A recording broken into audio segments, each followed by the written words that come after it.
Cordial saludo, respetada docente investigadora doctora Alexandra Hurtado Maya, honorables jurados calificadores. Me presento, Sara Bermúdez Nieto, estudiante de tercer semestre de Derecho y estaré en disposición de sustentar el primer avance de mi trabajo de grado para la asignatura Investigación 1. El título, que a su vez es la pregunta de investigación, es ¿cómo materializar la verdad, justicia y reparación como objetivos generales del informe de la Comisión de la Verdad desde el enfoque diferencial hacia la protección y garantía de las mujeres víctimas del conflicto armado en Risaralda a partir del 2022? Como es posible inferir de lo anterior, el presente trabajo investigativo se enfoca en las recomendaciones plasmadas en el informe final de la Comisión de la Verdad, la cual fue creada en el marco del acuerdo final para la terminación del conflicto y la construcción de una paz estable y duradera, suscrito entre el Gobierno de Colombia y las Fuerzas Armadas Revolucionarias de Colombia, mediante el Acto Legislativo 01 de 2017 y el Decreto 588 de 2017 como un mecanismo de carácter temporal y extrajudicial de sistema integral de verdad, justicia, reparación y no repetición, para conocer la verdad de lo ocurrido en el marco del conflicto armado y así poder contribuir al esclarecimiento de las violaciones e infracciones cometidas durante el mismo. De la misma forma, pues se ofrece una explicación más amplia de toda su complejidad a toda la sociedad colombiana. La presente investigación desplaza su óptica hacia las garantías de justicia, verdad, reparación y no repetición, en cuanto a su aplicación y cumplimiento integral en pro de la población femenina del departamento de Risaralda.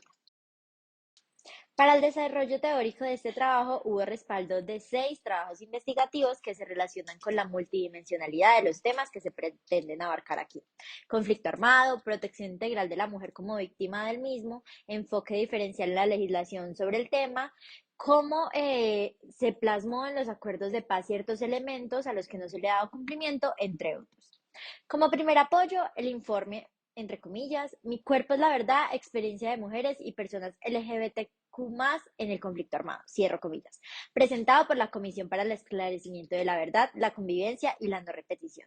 En este documento fue posible evidenciar el reconocimiento del impacto humano y social del conflicto en la sociedad,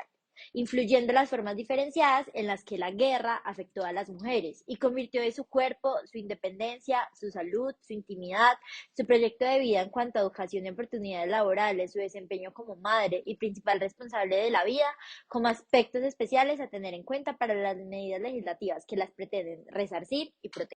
Del mismo autor, Colombia Adentro, Relatos territoriales sobre el conflicto armado, eje cafetero,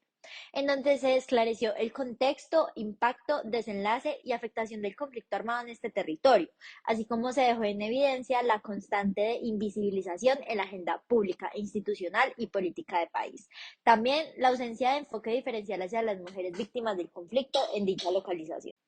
A raíz de la ausencia mencionada anteriormente con respecto a las víctimas del conflicto en el eje cafetero, en especial las mujeres, fue posible encontrar respaldo en el documento Análisis y reflexión de la implementación del acuerdo de paz con enfoque de género en el departamento de Risaralda, por la autora Karina López de la Universidad Católica de Pereira. En este se cita el acuerdo de paz, en especial su sección Igualdad y enfoque de género, haciendo hincapié en la propuesta de reconocimiento de las mujeres como sujetos de derechos y medidas específicas de planeación, ejecución y seguimiento. Además, se constatan datos sobre las iniciativas estatales en pro de la reconstrucción de la memoria, la reparación integral y la implementación del acuerdo en el departamento de Risaralda y municipios aledaños aproximadamente desde el año 2017. Ahora bien, siguiendo esta línea de enfoque en la mujer como víctima especial y prioritaria del conflicto armado en Colombia, los trabajos investigativos, primero, ciudadanía restringida a las mujeres víctimas del conflicto armado en Colombia debido a las barreras de acceso a la justicia, de la Corporación Universitaria Minuto de Dios, y enfoque diferencial y de género para la protección de mujeres víctimas de violencia sexual, de hechos ocurridos en el contexto de las acciones de los grupos armados que son postulados a la aplicación de la Ley 975 de 2005 de Justicia y Paz. Este, por la Universidad Nacional de Colombia, permiten dilucidar para los fines investigativos aquí presentes el detallamiento de las barreras de acceso a la justicia como impedimento para el ejercicio pleno de la ciudadanía de las mujeres víctimas. También la consideración de la inaplicación del derecho a la verdad y la inexistencia de una justicia realmente transicional que encamine el país hacia un tránsito real hacia la paz, como uno de los principales factores de riesgo y vulnerabilidad para esta población víctima. Y finalmente, para proponer metodológicamente la incorporación de una perspectiva de género en los instrumentos de planeación de la Ley de Víctimas y Restitución de Tierras a nivel nacional y además considerar las medidas a favor de este grupo poblacional desde los diferentes ámbitos de exclusión que los permea, encontramos apoyo en el trabajo investigativo Enfoque de Género en la implementación de la Ley de Víctimas y Restitución de Tierras, una propuesta para la caracterización de las mujeres y niñas víctimas del conflicto armado en Colombia, esta vez de la Universidad ICESI. Al mismo tiempo, la delimitación de la problemática propuesta, gracias a todo este cimiento académico, fue la invisibilización de la mujer risaraldense, víctima del conflicto armado, como obstáculo para la materialización de los objetivos y recomendaciones del informe de la Comisión de la Verdad y la vinculación a los procesos de justicia y reparación postconflicto. Por otro lado, y dándole cumplimiento al orden propuesto para este ejercicio de sustentación, haremos pausa en tres puntos clave: el marco histórico, el contexto nacional y el contexto internacional. Sabemos que en la historia del país, aproximadamente desde el año 1960 hasta la actualidad, la participación y la autoridad del Estado, las fuerzas paramilitares, las guerrillas, los grupos de extrema derecha e izquierda, los carteles de droga y bandas criminales, entre otros, no ha pasado desapercibido en el trasegar de la guerra. Una de las ideas fundamentales del presente trabajo es que el desconocimiento de la historia de violencia en Colombia se traduce paralelamente en la negación del derecho a la memoria, la verdad y la justicia.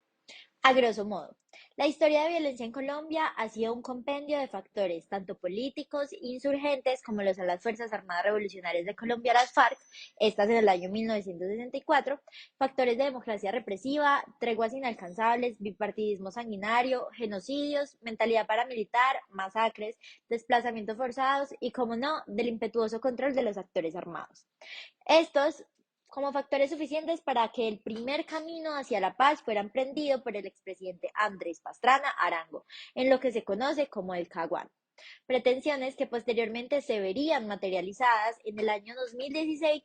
con los acuerdos de paz del expresidente Juan Manuel Santos Calderón. Negociaciones que avanzaron en medio de la confrontación militar con agendas comunes para el cambio. Ahora, el contexto nacional de este trabajo ha sido precisado desde la proposición de la Ley de Víctimas y Restitución de Tierras, Ley 1448 de 2011, como marco fundamental para la consolidación de una sociedad aún más democrática y un hito en cuanto a aspectos de identificación y visualización de los derechos de las víctimas, pues plantea por primera vez un concepto único de ellas y las prioriza dentro de las líneas de atención y servicios que provee el Estado, reafirmando de esta forma su igualdad al mismo tiempo que les garantiza un abordamiento diferenciado. A su vez, tuvo en cuenta el Acto Legislativo 01 de 2012, por medio del cual se establecieron instrumentos jurídicos de justicia transicional en el marco del artículo 22 de la Constitución Política de 1991. Se dictan otras disposiciones. Citando el artículo número 1 del mismo, la Constitución Política de Colombia tendrá un nuevo artículo 66, así: los instrumentos de justicia transicional serán excepcionales y tendrán como finalidad prevalente facilitar la terminación del conflicto interno y el logro de la paz estable y duradera, con garantías de no repetición y de seguridad para todos los colombianos. Además, pretenderá garantizar en el mayor nivel posible los derechos de las víctimas a la verdad, la justicia y la reparación. Entonces, claro, como no, la normativa a nivel nacional encuentra su sustento en la herramienta jurídica más solemne y valiosa que tenemos, la Constitución Política de 1991, texto en el cual su articulado consagra derechos de inestimable magnitud en relación al conflicto armado, como lo son el artículo 3, donde se especifica el derecho a la vida, la libertad y la seguridad de la persona, el artículo 5 y 12, respectivamente, donde se prohíbe el sometimiento a torturas y tratos inhumanos, como el de la desaparición forzada, y el artículo 22, donde la paz es consagrada como un derecho y un deber de obligatorio cumplimiento para todos.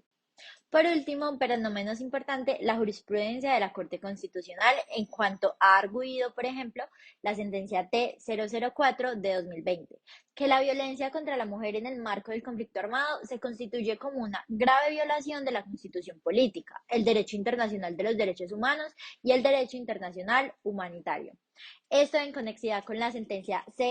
753 de 2013, que determinó la reparación como un derecho fundamental en el contexto de justicia transicional, debiendo el Estado garantizar la sostenibilidad fiscal para dar viabilidad y proporcionalidad al número de víctimas y la magnitud del daño sufrido por ellas.